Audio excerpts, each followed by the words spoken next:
Le cercle RH pour parler de l'entrepreneuriat. Vous êtes au bon endroit puisque Smart Job parle du recrutement, de l'entrepreneuriat et des entrepreneurs et entrepreneuses. On en parle aujourd'hui.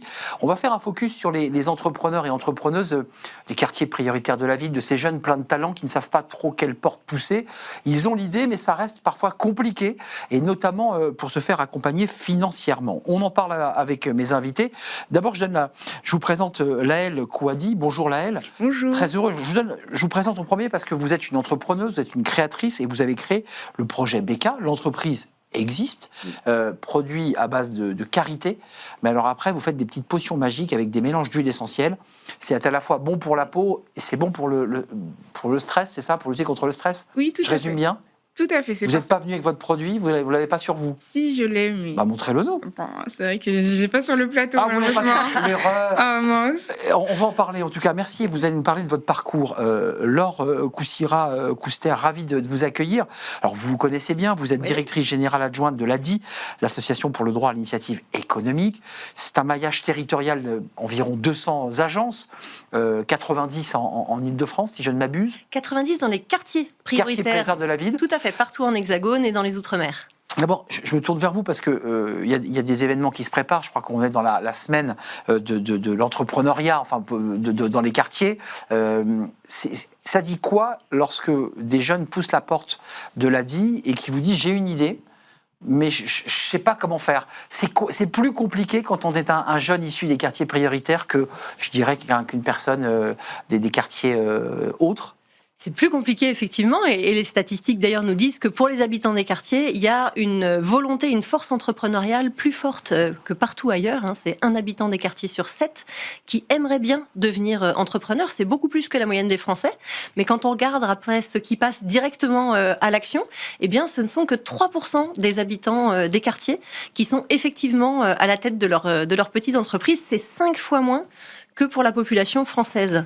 Laëlle, rectifions Kouadio. Oui, tout à fait. J'ai oublié le haut dans la présentation, mais je rectifie évidemment. Ça a été votre cas, vous? C'est-à-dire que comment on est entrepreneur? Comment vous dites, vous avez moins de 30 ans, comment vous dites un jour, je veux créer mon entreprise, j'ai cette idée? Ça part de l'idée du produit ou c'est l'idée d'être entrepreneur qui vous intéressait?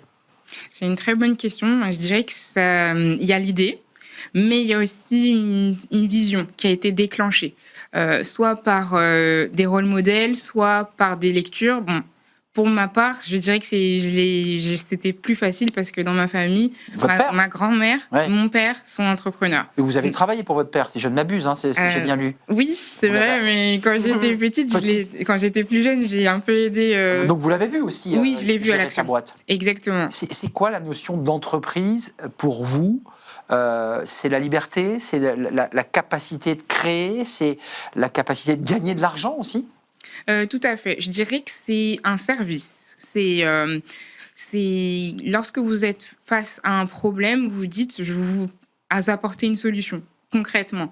Mais c'est vrai que par rapport au salariat, on apporte aussi un service, mais il y a une sorte de plafond de verre qui n'existe pas dans le salariat. Et là, ça appelle aussi à la créativité et c'est ça qui est super intéressant. Donc, je donne la parole à Laure parce que le travail de l'ADI, c'est de l'accompagnement financier, mais c'est aussi de l'accompagnement sur la confiance, sur la capacité à construire son projet. C'est pas que de l'argent sonnant et trébuchant. Il faut donc oser. Vous nous dites ça finalement. À un moment donné, il faut franchir le pas. Il y a l'idée, puis il y a le moment où ça bascule. Vous vous en souvenez de ce moment-là? Oui. C'est tout à fait. Ça, des événements plutôt personnels qui m'ont fait comprendre que c'était le moment. Si c'était de moi-même, dans le plan logique des choses, je serais allée dans une carrière classique. Mais en fait, des événements personnels ont provoqué le déclic qui a fait que je me suis dit, on n'a qu'une seule vie, donc autant j'y vais. Oui, voilà. Et vous avez 23 ans quand vous créez l'entreprise, et on va basculer sur l'accompagnement parce que il y a la création puis il y a l'argent. Ces jeunes que vous voyez, ils ont déjà un projet ou certains viennent vous voir, moi j'en ai rencontré, qui disent « je veux être entrepreneur ». C'est-à-dire c'est le concept de l'entrepreneur qui leur plaît. Les jeunes qui viennent nous voir, ils ont un projet. Et après, ils sont empêchés. Souvent d'aller vers l'emploi salarié. C'est pas facile, surtout quand on est jeune et qu'on est en début de carrière. Ils créent leur emploi. Il y a une notion aussi de sortir effectivement d'une situation de chômage. Vous l'évoquiez tout à l'heure, il y avait l'envie aussi de liberté, d'émancipation. Et puis il y a aussi souvent l'envie de vivre d'un talent ou d'un rêve qu'on a. Voilà, ça c'est des envies qui sont très fortes.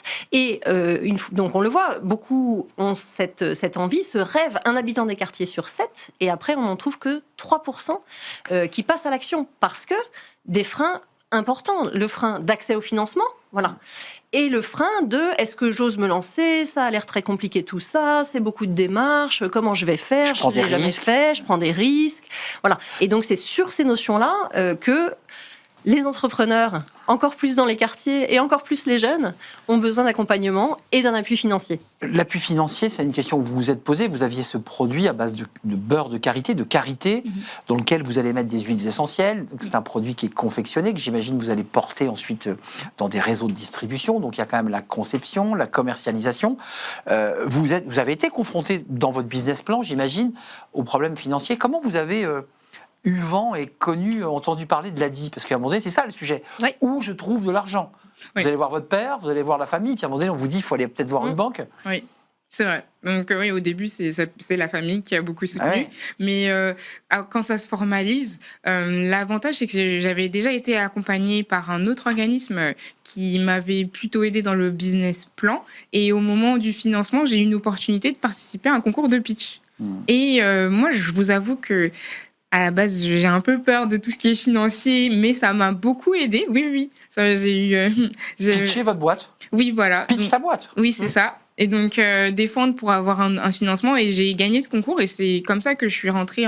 J'ai pu connaître un petit peu les services de l'ADI et voir tout ce qu'ils proposaient. Et à ce moment-là, vous enclenchez quelque chose. Alors, peut-être pas directement avec Laure, j'en suis pas totalement certain, mais en tout cas avec des personnes qui vous accueillent. Avec des conseillers de l'ADI. C'est ça. Oui. Et on vous dit, et vous dites, j'ai besoin de 10 000, 5 000, comment ça marche? Elle rencontre un conseiller ou une conseillère de l'ADI. Laëlle, dans ton cas, toi, je ne sais pas si c'est un conseiller ou une conseillère. Oui, c'est Astou, que je salue. Ma collègue Astou, que je connais. Il se crée forcément des liens. Et oui, forcément, parce qu'Astou, elle a écouté le projet de Laëlle, elle l'a laissé pitcher, et elle a créé une relation de confiance avec elle. Béton armé, elle avait eu son prix juste avant, donc elle savait pitcher. Et à ce moment-là, vous allez jusqu'à combien? C'est des microcrédits? C'est des microcrédits, effectivement, et donc on va aller jusqu'à 15 000 € maximum en financement pour une entreprise, mais ça c'est le maximum. En moyenne, les personnes à qui on prête en prêtent 5 000 € pour démarrer. C'est petit. Toi, dans ton cas, Laëlle, je ne sais pas quel a été ton premier financement. Beaucoup moins. Beaucoup moins. Oui, j'ai emprunté 1 000 € et j'avais une prime en plus. Wow. En plus de la prime que j'avais gagnée. Donc, ça fait la prime du pitch? Oui, du pitch. Donc, si on accumule les trois, ça fait 3 000 €. Donc, 3 000 € pour créer quoi? Pour aller acheter la matière première, j'imagine? D'une part, et surtout... L'informatique? La formation dans un secteur que je ne maîtrisais pas. Donc oui, et après aussi, les approvisionnements chez les fournisseurs. Un peu de stock, pour avoir un peu de stock. Secteur, vous ne connaissiez pas, vous connaissiez quand même le karité et le produit. Oui, mais pas le secteur de la cosmétique, qui est beaucoup plus... Donc là, vous êtes formé? Oui. Ce qui est payé donc par le microcrédit. Tout à fait. Vous l'avez remboursé intégralement, je vérifie. Oui, il est remboursé. Oui. Mais sauf que vous, si j'ai bien compris, vous en avez repris un deuxième. Oui, tout à fait. Là, comment ça se passe? C'est-à-dire que la personne est accompagnée, elle règle ce microcrédit là, de 1000, et elle retourne voir son conseiller? Sa conseillère, pour lui dire j'ai un nouveau besoin, et lui expliquer quel est ce nouveau besoin. Mais c'est super l'exemple de Laëlle, parce que ça montre que, vous voyez, parfois c'est des toutes petites sommes qui manquent pour oser. Et aussi parce qu'un organisme, comme l'a dit, a fait confiance, et donc on prend confiance, et donc on passe du rêve à la réalité d'une entreprise que maintenant Laëlle gère depuis plusieurs années. Alors Laëlle, création en 2023, vous avez, on peut le dire, 29 ans, et vous ne les faites pas. Aujourd'hui, c'est quoi le développement? Parce que vous en vivez, vous avez réussi à créer un emploi, vos produits sont distribués. Vous en êtes où là, dans le développement de votre entreprise? C'est une belle question. Alors là, j'en suis à la phase... de commercialisation dans le dépôt, dans la recherche de distributeurs. Et puis, je participe aussi à beaucoup de salons pour me faire connaître, pour gagner en notoriété. Et donc, j'en suis vraiment fière. Donc, c'est vraiment dommage que vous ne soyez pas venu avec votre flacon, parce qu'il a une marque. c'est BK.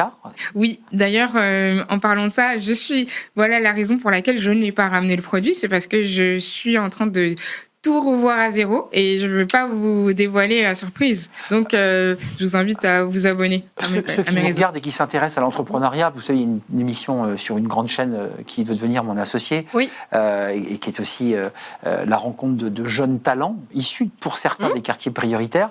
Vous cherchez quoi aujourd'hui là, des réseaux de distribution, des gens qui posent votre produit sur des magasins, sur des réseaux, c'est ça que vous cherchez? Tout à fait. C'est vraiment principalement ça que je recherche. En plus que j'ai pu par la suite étendre ma gamme de produits. Donc j'ai beaucoup plus de produits à proposer, mais toujours dans la même lignée. Bien-être. Carité, Bien-être. pas seulement. Oui, c'est le bien-être de la femme en général et ça touche aussi à l'aspect un petit peu alimentaire pour certains. Comment vous la regardez et à travers elle, finalement, comment vous regardez toutes ces jeunes femmes, ces jeunes hommes qui trouvent un sens à leur vie et qui se construisent. Et surtout qui tisse un fil, c'est ça qui est fabuleux. Et l'histoire de Laëlle, elle l'illustre très très bien. On part d'une idée, d'un produit, on se lance petit, on teste, on se questionne, on bifurque, on saisit des opportunités, parce que je sais que Laëlle, elle en a saisi aussi dans différents domaines pour faire croître son entreprise. Et c'est tout à fait emblématique des parcours des entrepreneurs que l'on finance et que l'on accompagne. L'ADI, pour se faire une idée avant de nous quitter, c'est un volume de combien? C'est-à-dire, il y a combien de jeunes qui sont accompagnés aujourd'hui? On parle de petites sommes, et le budget global distribué à ces jeunes, c'est combien? En moyenne, c'est 5 000 euros d'emprunt. Et pour donner un peu des ordres de grandeur, l'ADI, c'est l'année dernière, c'est 25 000 entrepreneurs financés, dont presque 7 000 dans les quartiers. C'est un gros volume d'activité. L'ADI, c'est le premier réseau de financement et d'accompagnement des créateurs d'entreprises dans les quartiers. Vous l'avez cité tout à l'heure, presque 100 bureaux qui sont dans ces quartiers prioritaires ou en immédiate proximité. Et cette semaine, on fait connaître justement l'entrepreneuriat dans les quartiers. L'entrepreneuriat dans les quartiers. Tout à fait, voilà. à travers une grande semaine de communication. 10, hein. Du 2 au 6, on s'arrête au 6 malheureusement. Oh là là. Okay. Mais on condense 600 événements pendant ces jours-là. Voilà. Et donc on vous invite, on invite tout le monde à aller consulter sur le site www.adi.org l'ensemble de ces 600 événements et de venir nous rejoindre et comme Laëlle, passer du rêve à la réalité. Et donc avec des rôles d'ambassadeurs, parce que j'imagine que vous continuez, je ne sais pas si vous habitez toujours le Val-de-Marne, mais oui. Vous croisez des copains, des copines de votre génération, certains sont salariés, peut-être d'autres hésitent. Est-ce que vous les encouragez à devenir entrepreneurs? Est-ce que vous leur dites, vas-y, fonce, si tu as envie, fais-le? Oui, tout à fait. Parce que je me dis qu'on n'a qu'une seule vie et qu'il faut saisir les opportunités quand elles se présentent. Et comme Nelson Mandela l'a dit, on ne perd jamais, on apprend toujours. Donc c'est très beau. Oui. Vous vous définissez comment? Comme entrepreneuse aujourd'hui? Est-ce que vous assumez lorsque vous êtes en société, lorsque vous dînez avec des amis ou des gens que vous ne connaissez pas? Comment vous vous définissez? Oui, c'est tout à fait vrai. Je me définis comme une entrepreneuse. C'est pas toujours facile à... On vous regarde comment? On se dit, c'est quoi entrepreneuse? Ou on vous dit, génial, c'est top? Pas toujours. C'est plutôt waouh, et ça va. Pas trop dur. Oui, c'est pas trop dur. Mais en fait, moi, je le vis comme une véritable aventure de vie. Il y a c'est comme un film. Il y a plein d'intrigues, de rebondissements. Oui, tout à fait, d'opportunités, c'est vrai. De rêves et. Ça rebondit, ça bouge, c'est jamais pareil. Tout à fait. En tout cas, votre objectif, et c'est intéressant que ceux qui nous regardent, et ils sont nombreux, entendent que vous avez des produits. C'est peut-être l'occasion, vous avez un site internet? Oui, j'ai Allez-y. Un site internet. Le premier, c'est le projet BK, où vous trouverez toute la gamme de produits cosmétiques à base de beurre de karité. Le karité à la fleur d'oranger et la chantilly à la myrrhe. Et aussi, deuxième site pour l'épicerie fine africaine, s'appelle Ubinew. Ubinew, oui. Projet BK et Ubinew. Oui. Allez à la rencontre de Laëlle et de ses produits et aussi de ces espèces de joie de vivre aussi que vous incarnez à travers ce parcours d'entrepreneur. Merci à vous deux, mesdames, d'être venues me rendre visite. Laëlle Kouadio, créatrice Projet BK et pas seulement. Et merci à vous, chère Laure Coussy-Racouster, directrice générale adjointe de l'ADI. L'ADI, c'est partout en France. Partout en France, 200 bureaux dans l'Hexagone, dans les Outre-mer, www.adie.org. Voilà, et vous serez accueillis les bras ouverts avec des microcrédits Absolument. qui vous mettront le Par pied à Astou l'étrier. ou par d'autres conseillers. Exactement, Astou est très bien aussi, je vous le conseille. Merci à vous deux, mesdames. Merci. On tourne une page, c'est le livre de Smart Job, comme chaque semaine, et on s'intéresse au recrutement. C'est un livre clé pour parler justement du recrutement. J'accueille l'auteur.